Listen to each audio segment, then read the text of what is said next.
ሰላም ጤና ይስጥልኝ ውድ የአዲስ ጉዳይ ዩቲዩብ ቻናል ተከታታዮቻችን፣ ጠብታ ማር ከሚለው በዴል ካርኔጊ የተጻፈ መጽሐፍ ላይ ነው ሀሳቡን የወሰድኩት። ምን ይላል? የድካም ስሜት ለምን እንደሚሰማንና እንዴት ማስወገድ እንደሚቻል መንስኤውን መፍትሄውን አስቀምጧል። ስለዚህ ለምንድን ነው ድካም የሚሰማን? ድካም ከተሰማንስ እንዴት ነው ማስወገድ የምንችለው? የዚህ መንስኤስ ምንድነው? የሚደክመንስ የትኛው ነው? አእምሮአችን ነው የሚደክመን? የአእምሮ ስራ ስንሰራ ነው የሚደክመን ወይስ የጉልበት ስራ ስንሰራ ነው የሚደክመን የሚለውን በአጭሩ ለማስቀመጥ ያህል ነው። የድካም ስሜት ለምን እንደሚሰማንና እንዴት ማስወገድ እንደሚቻል በአጭሩ ሀሳቡን ለእናንተ ለማቀረብ ስለፈለኩ ነው። የአእምሮ ስራ ብቻውን አያደክምም የሚል አስተሳሰብ አለ። እንዲህ ሲባል የማይሆን ነገር ይመስለናል።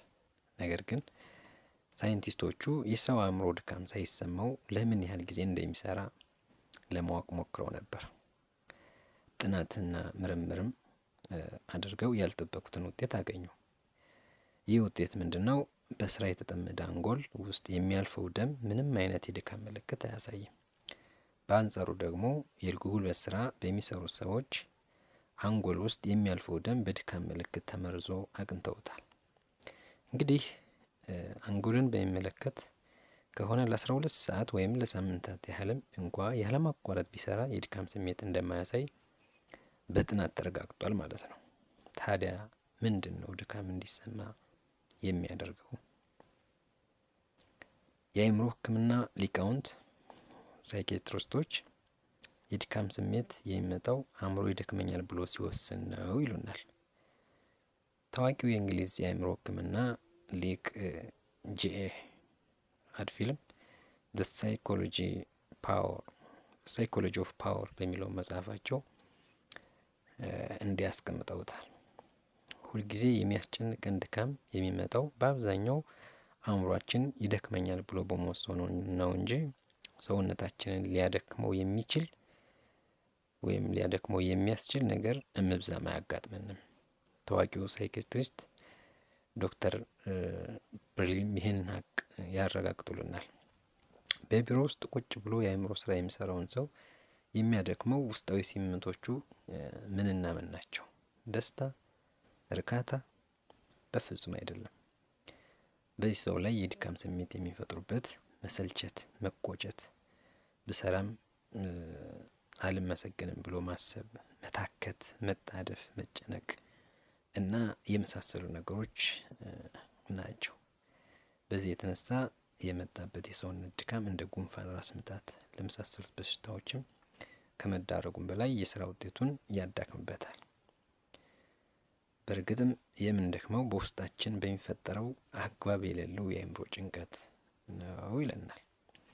እነዚህ ናቸው ምክንያቶቹ ማለት ነው። አንድ የኢንሹራንስ ኩባንያ ወይም አንድ የኢንሹራንስ ፋብሪካ ድካምን በተመለከተ በበራሪ ወረቀት ላይ እንዲህ የሚል መልእክት አስተላልፎ ነበር። ከባድ ስራ ብቻውን በጥሩ እንቅልፍና እረፍት የማይወገድ ድካም አሳድሮ አያውቅም። ጭንቀት፣ ውጥረትና ውስጣዊ የሰውነት መሸበር ናቸው ከፍተኛ ድካም የሚያስከትሉት።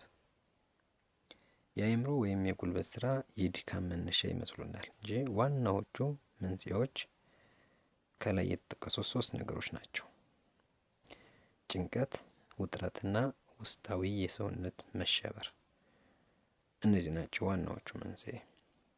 አስታውስ፣ የተወጠረ ጡንቻ በስራ የዳበረ ጡንቻ ሲሆን በጭንቀት የተወጠረ አእምሮ ግን ጤናማ አይደለም። ስለዚህ ሁሉን ነገር አቅልለህ በጣም አስፈላጊ ለሆነ ስራ ጉልበትን ቆጥብ። እስቲ ለአንድ አፍታ ቆም በልና ልብ ብለህ ራስን መርምር። ይህን ሀሳብ ስታዳምጥ ሀሳቡ ግልጽ ሆኖልሃል? አይኖች ይፈዛዋል? ዘና ብለህ ነው የተቀመጥከው ወይስ አጎንብሰሃል? ፊትህ እንዴት ነው? ጨፍግጓል? በዚህ ቅጽበት ሙሉ በሙሉ ተዝናንተህ ያልተቀመጥክ እንደሆነ በአእምሮም በአካልም ውጥረት እንደፈጠረብህ መሆኑን እወቅ።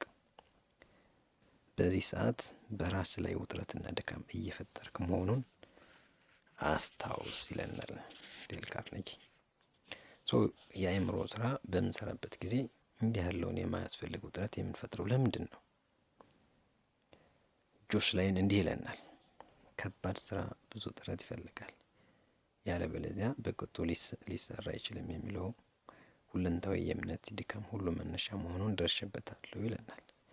ስለዚህም በተመስጦ ስንሰራ እንጨነቃለን፣ እንሸማቀቃለን፣ ጉልበት ለመጨመር ጡንቻዎቻችን እንወጥራለን። ይህ ደግሞ አእምሯችን በፍጹም አይረዳውም። ስለዚህ ጉዳይ አንድ በጣም የሚያስደንቅና የሚያሰቅቅ እውነት አለ። ይኸው ምንድነው? ብዙ ሰዎች ገንዘብ አናጠፋም ብለው ወስነው ያን ገንዘብ አጥፍተው ራሳቸውን በራሳቸው ሲያስጨንቁ ይበልጥ ያጠፋሉ፣ የባሰውንም ይጨነቃሉ። ደስተኛ ሁን። ስራ ስትሰራ ሁልጊዜ ዘና ብለህ መደሰትን አትርሳ። ይህ ቀላል ነውን? አይደለም። ይህን ለማድረግ እድሜን ሙሉ ካንተ የኖረውን ልማድ መቀየር ይኖርብህ ይሆናል። ነገር ግን ህይወትን ይለውጠዋልና ዋጋ አለው። ዊሊያም ጄምስ እንዲህ ይለናል። የአሜሪካን ህዝብ ጭንቀት፣ እብደት፣ ውጥረት ወዘተ የመሳሰሉት ሁሉ የሚመነጩት ከመጥፎ ልማዶች ነው፣ ከዚህ ውጭ አይደሉም ይለናል። ስለዚህ የአእምሮ ውጥረት ልማድ ነው፣ ደስተኛ መሆንም ልማድ ነው። እናም መጥፎ ልማዶች መወገድ ሲገባቸው ጥሩ ልማዶች ደግሞ መኮትኮት አለባቸው። መዝናናት ከምን ይጀምራል? ከአእምሮ ወይስ ከስሜት? ከሁለቱም አይደሉም። ከአእምሮ ወይስ ከስሜት? ከሁለቱም አይደል? በመጀመሪያ ሰውነትን ዘና አድርግ። እስኪ በተግባር እንየው። ሰውነትን ለማዝናናት ከአይንህን ጀምር እንበል። ይህን አንቀጽ አንብበ ይህን ድምጽ እየሰማህ ይህን ሀሳብ ከሰማህ በኋላ ደገፍ ብለህ ተቀመጥ። አይኖችን ክደን እና በሀሳብህ ለአይኖችህ እንዲህ በላቸው፣ ተዝናኑ፣ ተዝናኑ፣ አትጨናነቁ፣ ተዝናኑ፣ ተዝናኑ። ይህ ለአንድ ደቂቃ ያህል በዝግታ ደጋግመው። ከጥቂት ደቂቃዎች በኋላ የአይኖች ጡንቻዎች መታዘዝ መጀመራቸውን አልተገነዘብክምን? አንድ የሆነ እጅ መጥራቱን ጠርጎ የወሰደው መስሎ አልተሰማህምን? መልካም። ምንም እንኳ ይህ ነገር የማይሆን ቢመስልም አንተ ግን በዚያች ደቂቃ ውስጥ የመዝናናትን ጥበብ ቁልፍና ሚስጥር አግኝተሃል ማለት ነው። ይህን ልምምድ በእጅህ፣ በእግርህ፣ በፊትህ፣ በትከሻህና በመላ ሰውነትህ ሞክረው። ነገር ግን የሰውነት ዋናው ክፍል አይን መሆኑን አትዘንጋ። እንዲያውም ዶክተር ኤድመን ጃኮብሰን የአይንህን ጡንቻዎች ካዝናናህ ያሉብን ችግሮች ሁሉ ትረሳለህ እስከ ማለት ይደርሳሉ ይለናል። አይኖች ሰውነትን ለማዝናናት ቁልፍ የሆኑበት ምክንያት ሰውነታችን በአጠቃላይ ከሚጠቀምበት የስሜት ኃይል ሩብ የሚያጠፋው በእነሱ ስለሆነ ነው። ለዚህም ነው ጥሩ የማየት ችሎታ ያላቸው ብዙ ሰዎች አይኖቻቸውን ከአቅሙ በላይ ስለሚያሰሩት የመጨናበስ አደጋ የሚደርስባቸው። የታወቀች የልብ ወለድ ደራሲ የሆነች ሼክ ባውም በልጅነት ህይወቷ ውስጥ ትልቅ ትምህርት ከሰጣት አንድ አዛውንት ጋር መገናኘቷን ትገልጻለች። በድንገት ትወድቅና ጉልበቷ ይላጣል፣ ወለምም ይላታል። አዛውንቱ ይደነግጡና ያነሷታል። እኛ አዛውንት ከዚህ በፊት የሰርከስ ኮሜዲያን ነበሩ። አቧራውን ከልብሷ ላይ እያራገፉና የተጎዳውን እግሯን እያሸሹ እንዲህ አሏት። ለመውደቅሽ ምክንያት ሰውነሽን ዘና ማድረግ አለመቻልሽ ነው። ልክ እንደ ነጠላ፣ እንደ ተሻሻ አሮጌ ነጠላ የሚተጣጠፍ ሰውነት እንዳለሽ አድርገሽ መቁጠር አለብሽ። ነይ ይህ እንዴት እንደሚቻል ላሳይሽ አሏቸው። አዛውንቱ ሌሎችን ህፃናት ሰብስቦ እንዴት መውደቅ፣ መዝለል፣ መገለባበጥ እንዳለባቸው አስተማራቸው። እየደጋገመም እንዲህ ይሏቸው ነበር። ሰውነታችሁን እንደ ተሻሻ አሮጌ ነጠላ አድርጋችሁ ቁጠሩት። እናም ተዝናኑ። የትም ቦታ በማንኛውም ሁኔታ መዝናናት ትችላለህ። ብቻ ለመዝናናት ብዙ አትጨነቅ። መዝናናት የውጥረትና የጭንቀት መወገድ ነውና። እንግዲህ ቅድም እንደተባለው ከዓይኖችህ ጀምረህ የሰራህ አካልህን ለማዝናናት ሞክር። ራስህን ልክ እንደ ጨቅላ ልጅ ከውጥረት ነፃ የሆነ አድርገህ ቁጠር። ከዚህ በታች ራስን ለማዝናናት የሚረዱ 5 ነገሮች ተሰጥተዋል። እነዚህን 5 ነገሮች ልብ ልንል ይገባል። አንደኛ፣ ሰውነት ስለ መዝናናት የተጻፉ መጽሐፍትን አንብብ። እነዚህ ምክሮች በጣም ጠቃሚ ናቸው። ሁለተኛ፣ አስቸጋሪ ሁኔታዎች ሲያጋጥሙ ዘና በል፣ አትሸበር። ሁልጊዜ እንደተሻሻሉ የነጠላ ሰውነትን መተጣጠፍ የሚችል ከውጥረት ነፃ የሆነ እንደሆነ አትርሳ። ሶስተኛ፣ በተቻለ መጠን የሚመች ቦታ መርጠህ ስራ። በሰውነት ውስጥ ውጥረት ሲፈጠር የጀርባ ህመምና የስሜት መድከም እንደማያስከትል አስታውስ። 4 በቀን 4 ወይም 5 ጊዜ ራስን መርምር። እንዲህም በል፣ ይህን ስራ አላግባብ አክብጄ ተመልክቼው ይሆን?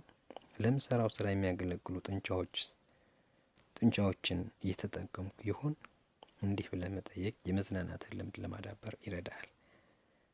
5 የዕለት ተግባርን አከናውነህ እንዳበቃህ ራስህን እንዲህ ብለህ ጠይቀው፣ ምን ያህል ነው የደከመኝ? የሰራሁት የአእምሮ ስራ ሳይሆን የአሰራሩ ስልት ነው ማለት ነው። ዳንኤል ጆሳልን ስለዚህ ጉዳይ እንዲህ ይሉናል። ምን ያህል እንደሰራሁ የመለካው በድካሜ መጠን ሳይሆን ባለመድከሜ ነው ይለናል። ቀጥለውም የዕለት ተግባሬን አከናውኜ እንዳበቃሁ በተለየ ሁኔታ ከደከመኝ ወይም ቁጣ ካለኝ አንጎሌ እንደተዳከመ እረዳለሁ። በዚህም ያን ዕለትም ያለምንም ጥያቄ በጥራትም ሆነ በብዛት ጥሩ ስራ ያልሰራበት ቀን መሆኑን እገነዘባለሁ ይለናል። በመጨረሻ እያንዳንዱ ሰው ይህን ሁኔታ አጥብቆ ቢያጤን በደም ብዛት የሚያልቀው ሰው መጠን በአንድ ሌሊት ይቀንስ ነበር። የአእምሮ ሕክምና ሆስፒታሎችም ከመጨናነቅ ይተርፉ ነበር ይለናል። ይህ ሀሳብ ጠብታ ማር ከሚለው መጽሐፍ ከዴል ካርኔጊ የተወሰደ ነው። ተጠቀሙበት፣ ተግብሩት፣ ውጤት ታመጣላችሁ። በኮሜንት ሴክሽን ላይ አስተያየታችሁን እንፈልጋለን። አመሰግናለሁ።